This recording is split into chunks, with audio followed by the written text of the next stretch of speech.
I am Paula G. Royce, aka Lady Wisdom, with rest. Now, some of us learn the hard way about the importance of rest. We need rest.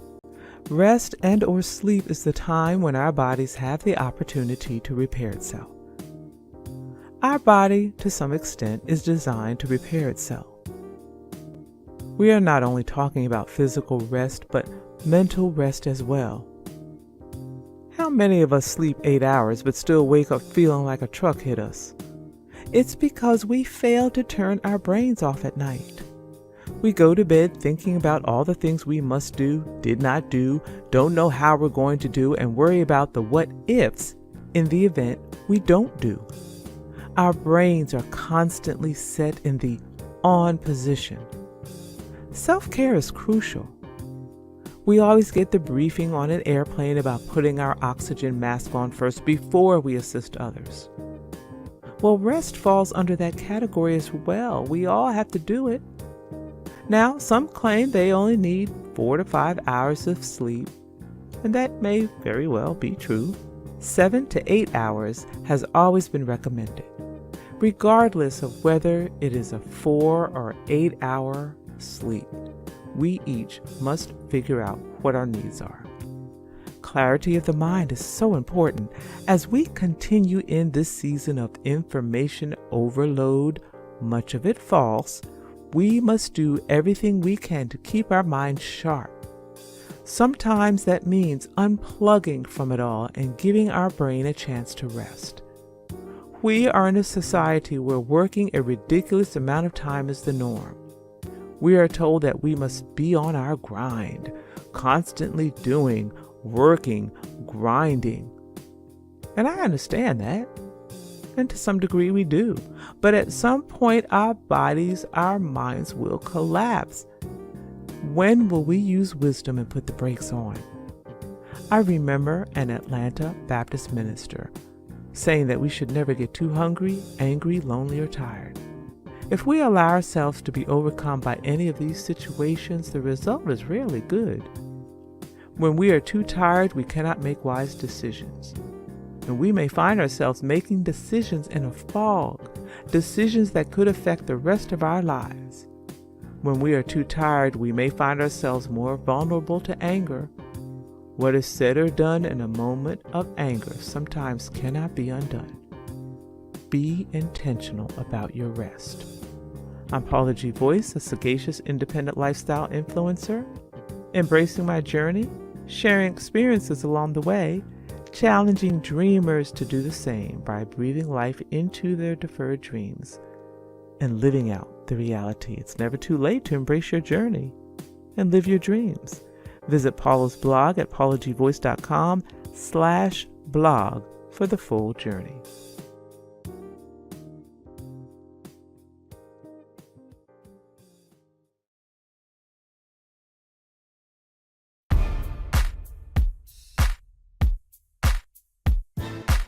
We're grateful for who God is. That list of names given, holy and mighty and all of that, that's just the beginning of things. When Jesus was jousting with the Pharisees, Jesus made it clear to them that when you start talking about me, you're talking about something that surpasses Abraham. Because before Abraham was, he said, my name is I am. In other words, when you open up the book to look at all of the good things that a person can possibly be, mighty and triumphant and awesome and holy, he says that that's just the beginning of it. He had to close the book. Who am I, America? I am KENDRICK TATE, and I got a story to tell you. Born and raised in Knoxville, Tennessee, had amazing parents who brought me up the right way, had amazing parents and that taught me wrong from right. I had brothers and sisters that taught me how to be positive and how to be respectful. I even had brothers and sisters in the community that also taught me wrong from right. But the story is, that I was tempted to be something that the world often sees us as, and that's criminals. You know, the world sees Black men as a threat, but I was able to overcome all of that.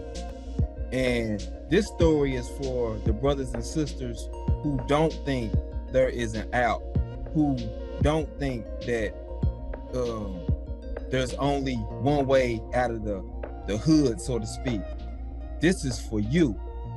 My story is, through all the temptation, through all the obstacles that was put in front of me, I was able to maintain. And I'm happy to say that, you know, I had three brothers and 3 sisters. And I'm proud to say, like, none of us was never incarcerated. None of us got involved in the system, neither in juvenile nor in the adult system. So my story is, I overcame. And I'm gonna tell you how I overcame. I was able to put my priorities ahead of my needs, so to speak, or my desires, those temptations or whatever. And it was not easy. Let me tell you, it was not easy. But see, I grew up in a time where the OGs was a little different. And I grew up in a predominantly Black neighborhood. We wasn't dirt poor. We had things or whatever, but I knew my mom and dad, like, they scrapped and they scraped for everything, and nothing was given to them. You know, everything that they worked for, they earned, and they passed that on down to us, and which made me kind of respect and appreciate everything that we had, because we never went without. And that's one thing I can say about my parents, who are now dead and gone. Lost my dad when I was 12. Lost my mother about 4 years ago on Christmas Eve. She just passed. So still dealing with that grief. But I said all of that to say this: I still made it, right? Because I wanted to make them proud. And going back to the OGs back during my time, because there was a lot going on. I lost cousins to drive-bys. I lost good friends to drive-bys. And not too far from the crib, there was a spot that everybody, there was a project that everybody wanted to go, right? And my sister lived in that project. So I would often hang around those projects and whatnot, you know, during my downtime or whatever. And the crazy part about it is, when things were about to get hot or blow up, the OGs that knew me told me, "Hey, KT," that's what they call me back back in my young days, or they call me Ken Tate, whichever one preferred. My real name is Kendrick Tate, like I said before, but that's another story for another day. But they would tell me, "Hey, young buck, hey man, you got to bounce." And I'm just like, "What? Nah, I want to hang." "Nah, man, because we see something in you that you don't even see yourself." So they wouldn't even let me hang out, which was crazy, you know. And I, you know, and you know, the OGs back during those times, we talking about the 80s and the 90s. So they would like threaten you, like, "Man, look, if you don't go home, you know what's about to happen." So look, I've always been a lover and never a fighter. So I look, at a young age, I clearly understood what that meant. And it was cool because I respected that, because when it came to sports and whatnot, it was all good. You know, we could hang, we could kick it, and we could do our thing and we have fun or whatever. But the moment things in the neighborhood and the streets got a little weird or was about to get suspect and dangerous, hey, they made sure that they took care of me. And a lot of those OGs today, if they're not dead, they are sitting in prison right now, or they are currently like having bad effects, you know, health wise, from the very drugs that they were selling. So man, I have to give a shout out to all the OGs who helped keep me out of trouble, because my story wouldn't be my story if they hadn't intervened on my behalf. And I grew up, like I said, in a predominantly black neighborhood, went to a predominantly black school, elementary school. And then I got my first taste of like kind of like America is when I went to middle school. I went to Bearden Middle School. It's a diverse middle school. And so I got to meet all ethnicities. I got to meet all different kind of races. I got to meet all kind of different teachers and people. So then I began to, you know, evolve kind of like as a person and see the world outside of my community, which was an amazing thing to see. And in that time when I was in middle school, I remember my first experience kind of with racism. And one of the things that I experienced was I was in gym one day and somebody peed on my clothes, my change clothes, because you know you had gym clothes and then you had you know, your regular clothes and whatnot. Somebody peed on my clothes, right? And I couldn't figure out, you know, why somebody would do that or whatever. And somebody came to me and was like, yeah, the same thing happened to me. And then it was another person. And I started to see a trend, and the trend was I was black. So that was my kind of first realization, because I always wondered, like, what would I do if somebody was to call me an N-word? I remember specifically being at the bus stop one day, and this bum was walking down the street. I want to say bum, I'll say homeless man. And he asked me for some money, and I said I didn't have any money. I'm in middle school, I don't have money. And he called me the N-word.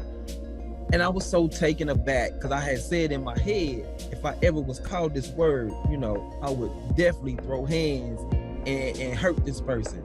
But in that moment, I found myself bewildered, like shocked that it actually happened. And so as I think back to my time in middle school, out of all of the goodness that you know, and all the friends, and I played middle school basketball. We couldn't play. I think they didn't let 6th and 7th graders play. You had to wait till you was like an 8th grader. And so my 8th grade year, me and this other guy, we decided to go out, and man, we were like rock stars at that school. So, you know, from experiencing those things when I was in the 6th and 7th grade, you know, and just kind of being like disrespected, to being like uplifted my 8th grade year, and just, you know, we had popularity. The girls loved us. We were popular when we, you know, days before the game would happen. It was just crazy, because people was like, what you gonna do today? And the amount of awards I won in middle school, it was crazy. And I just knew I was destined for the NBA. But I didn't make it, as you can see, because God had another plan. It was going to put me on another platform to where I was going to be able to succeed, not as an NBA player or NFL player, but I'm going to tell you that later. So stay tuned. So then I went on to high school, and went to Austin East High School, predominantly black, pretty much all predominantly black high school in Knoxville, Tennessee, or East Tennessee or whatnot. And I went there because all of my brothers and sisters graduated from Austin East. So it was only right that Kendrick Tate go to Austin East. Went to Austin East, had wonderful experiences. I was with my people, you know, and Austin East was one of those schools that everybody hated, but everybody wanted to go to. It was always said it was bad, and we had a lot of gang violence. And just to put it in perspective, I'm gonna tell you how bad Austin East was. Like, right across the street was a funeral home, right? And so a lot of times our classmates would be killed, and we would be re-traumatized, because as soon as we come out of school, we looking at the funeral home where our classmates are resting. So that whole trauma right there was just, we didn't even understand trauma at that time the way we understand it now. But we were traumatizing ourselves on a day-to-day basis and didn't even know it, in a sense, when we lost our friends or whatever. And there was a lot of gang violence at Austin East. And even at Austin East, I was still able to steer away from being in those gangs. And I just wanted to be somebody who was cool with everybody. I wanted to respect everybody. And I wanted the same in part. And so I kind of got that by just respecting everybody. Even the gang members felt the same way. And high school was a beautiful experience.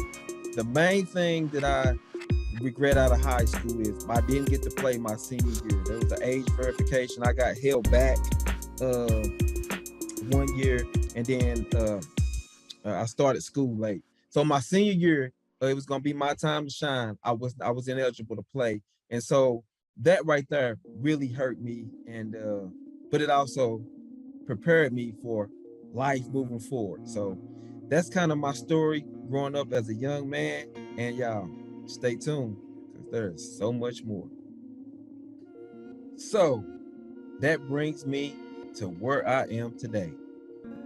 I can honestly say that life has been good to me, and God has been, oh my God, I can't even put it in words what God has done for me in my life. And I'm just, just sitting here thinking about what he's done, man, makes me want to get happy. But I ain't gonna get happy, I'm gonna praise him because he's been too good. So currently right now I'm a father of two beautiful young girls. One of them is 21, her name is Lara. Kyla just turned 16. I have two kings, Preston, he just turned 15, and then I have a newbie. I know I don't look it, but you know what I mean? Yes, I am. Let me go back. I am 47 years old, or should I say years young. And I have an infant too. Yeah, he is 13 months, and he is Kyson. Look, COVID, baby, unexpected, but hey, these things happen. And I am engaged to a beautiful woman, Danielle Moore, and so we hope to be getting married hopefully within the next year or so. And I do have a plus one. She has a daughter. Her name is Neviana. And so basically I got 3 daughters and 2 sons. So you asked the question, what am I doing today? Well, today I am a juvenile probation officer. Yes, I am currently working with at-risk youth. I'm also a game changer. And this is a program through the YWCA. We focus on educating middle school boys about sexual assault, domestic violence, consent, healthy, unhealthy relationships, and things of that sort. And so we also teach them bystander intervention and how to intervene when it's safe. And so these 2 programs that I'm currently affiliated with and working, I love them from the standpoint I get to talk to young men across this state and in my community about how to be better men. And see what I'm doing, which I never saw myself doing. I never said I would work with at-risk youth. I never said that I would, these are things that was not in the plans. Like I said before, I was hoping to go to the NBA, but that never came to fruition.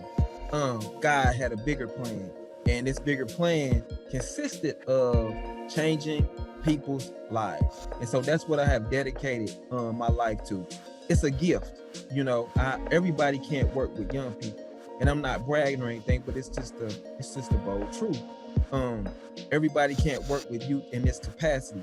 It takes a special individual. So shout out to all my social workers out there, that especially those that are working with the youth, because that takes on a whole nother connotation of patience, of want to, because we got our own issues ourselves. Our kids have their own issues. And so now we taking on those particular family issues and trying to figure out and come up plans for them. And so the beautiful thing about my job is seeing kids come in when they pick up charges and they be in the worst state. And I'm not going sugarcoat this from the standpoint that I work with kids from charges that stem from cigarettes at school to first, second, third degree murders. I've had kids on my caseload that have died. I've attended funerals of my kids that have died. I went to court proceedings of kids that have committed, like I said, first degree murder. So when we talk about juvenile court, we talking about like all aspects, that you deal with. And you build rapport with these young men and women, and you become that mentor, you become that brother, you become that father figure, because a lot of especially our men of color, or they don't have fathers, and so you find yourself standing in that gap to be their father, and you take on that. And those are things that you don't think about when you're actually doing this work, but you are. And so I've taken it personally to make sure that these young men and young women get what they need. And let me go back to Game Changers a little bit. Being in these settings with these young men and talking to them about why it's important to respect and protect our women and girls is very, very serious. And it is very, very important, because especially not and we referring to all women, but especially our black women, we got to learn to protect. Because if you look at it, when we look at music, when we look at commercials, and we look at some of these things, they're sending subliminal messages that women don't matter. So our job is to cut down and navigate through all of that and teach our young men that women are important, and it shouldn't matter whether you know them or not.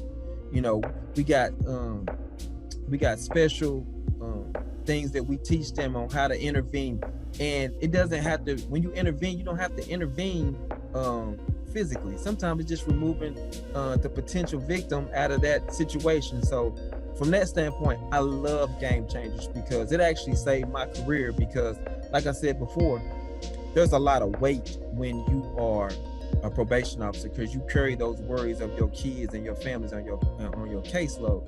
And so I needed to be re-energized, and being affiliated with the YWCA, and I'm so happy they allowed me to be the senior mentor coordinator for that for the program, and basically made me the face of the program, because it renewed my energy and it helped me to get to where I am today, especially when it comes to youth. So I will be forever grateful to the YWCA. So y'all make sure y'all go look that up. Game Changers. It's the YWCA Game Changers mentoring program. Y'all make sure y'all go check that out. But I will say that my career has been amazing. I look back and I see kids that I worked with 20 years ago. Mr. Tate come up to me at the mall, at the store, and be like, Mr. Tate, hey man, thank you for everything you've done. Thank you for locking me up. Thank you for helping me and being a father figure. I mean, there's no amount of paycheck, there's no amount of money that you can give me. And I'm still cool with these young men that, that I had to lock up or put in state's custody years after years. And so I'm just thinking about when I was in college and I was trying to figure out, what I wanted to do with my life, and all the things that, that was in front of me and where I was going to go. And I was able to go to the University of Tennessee and get my sociology, bachelor's in sociology degree, being the first one in my family to actually graduate with a college degree. And then I wanted to take it a step further. I wanted to go to Capella University, and went there and got my master's degree in criminal justice. And I'm not saying all that to brag. I'm saying all of that to let other young people know, and other people who may be in my same situation, it's possible. Yes, there are barriers. Systemic racism is a thing. It is real. But that does not mean that you can't overcome those barriers. And I tell you, by the grace of God, I'm fortunate enough to be sitting here telling you my story, because I could be in prison. I could be one of those numbers. I could be one of those young men out here committing crimes and terrorizing neighborhoods. But that's not my story. My story is one that had to work for everything that he got. My story is I had to hustle and grind for everything that I got. My story is I said I would not. You hear me? I said I will not fail, because I owe it to the people that paved the way Now, if that don't put chills in your bones, I don't know what will. Because I come from a place of realness and authenticity. And I will not take no for an answer. Success is success, and it must be earned. And it ain't nothing in this world that can stop you. Yes, we have things, because we got to read 2 books till they one, right? But that don't stop us, right? Because, like I said, our ancestors didn't die for nothing. We owe them this. So I just wanted to tell you all that anything is possible. I have been blessed. I have been given a platform. And who am I not to deliver to the people that need help? That is my goal. That is my passion. It will not change, and it cannot change, because there are people that actually are depending on me. And that is my story. Who am I, America? I am Kendrick Tate. Mother, Rosella Tate. Father, Harold Tate. I am a probation officer with Knox County Juvenile Court and a game changer with the YWCA. This has been my story.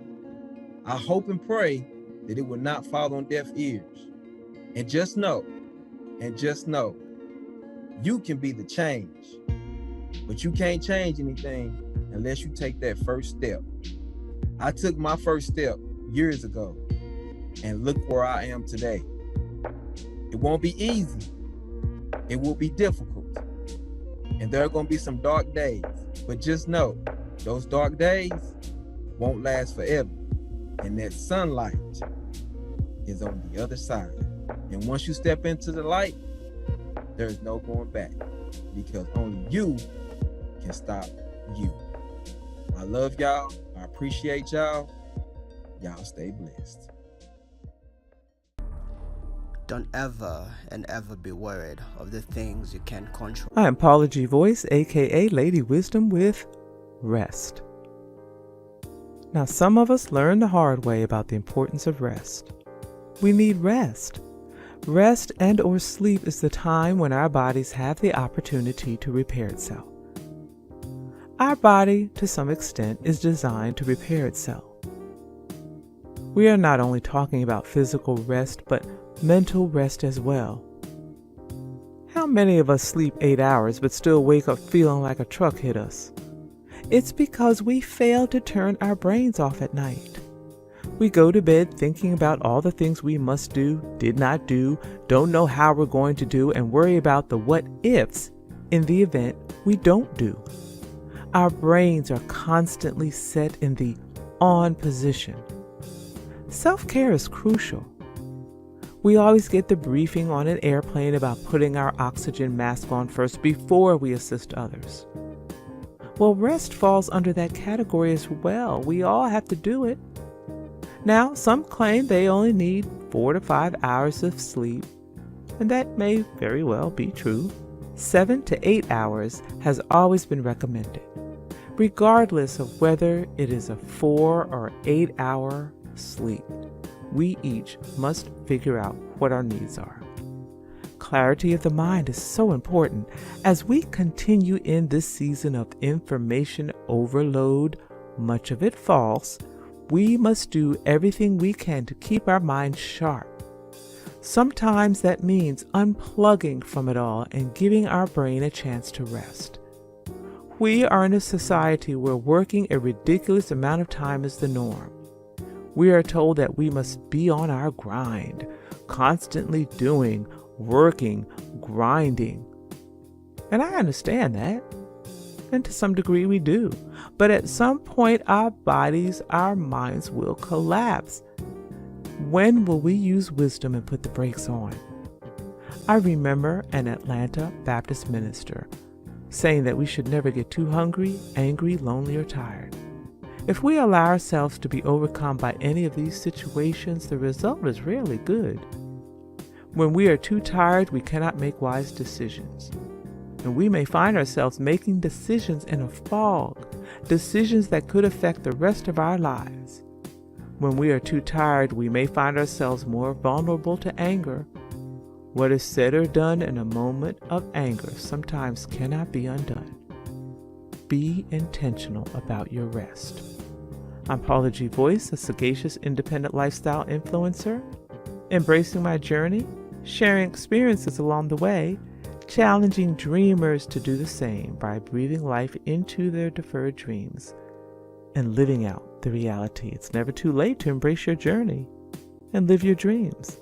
Visit Paula's blog at paulagvoice.com/blog for the full journey.